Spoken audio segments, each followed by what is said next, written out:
তালহা, জানাবেন যে বাজারে ইলিশের সরবরাহ কেমন এবং চাঁদপুরে কত টাকা দরে ইলিশ মাছ বিক্রি হচ্ছে? রসন আসলে এই চলতি মৌসুমে কিন্তু ইলিশের দাম প্রতিনিয়ত কিন্তু বাড়ছে। অর্থাৎ চাঁদপুর কিন্তু শুধু ইলিশের জন্যই বিখ্যাত নয়। এইখানে যারা বা ইলিশ ধরে থাকেন যে জেলেরা, তাদের জালে যেই ইলিশ ধরা হয় সেই তাজা ইলিশের লোভে কিন্তু সারা বাংলাদেশ থেকে কিন্তু মানুষজন চাঁদপুর ইলিশ নেওয়ার জন্য কিন্তু ছুটে আসে।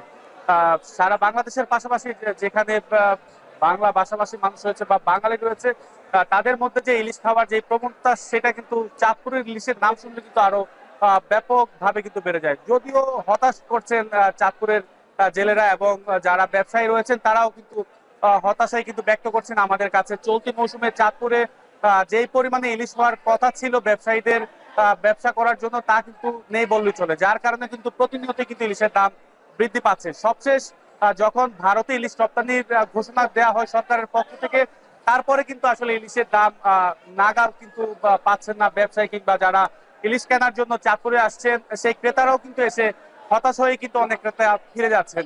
আজকের বাজারে যে ইলিশ দেখতে পেয়েছি, সেখানে কিন্তু 1 কেজি ওজনের ইলিশ বিক্রি করা হচ্ছে 1900 থেকে 1950 টাকা দরে। তাছাড়া 1 কেজির উপরে 1 কেজি 1.5 কেজি সাইজের ইলিশ কিন্তু বিক্রি করা হচ্ছে 2400 থেকে 2600 টাকা দরে। তবে মাঝারি সাইজের যে ইলিশ রয়েছে, তাও কিন্তু 1600 থেকে 1700 টাকা দরে বিক্রি করা হচ্ছে। তো আসলে ইলিশের দাম শুনে কিন্তু ক্রেতা বিক্রেতা উভয় কিন্তু হতাশায় প্রকাশ করছে।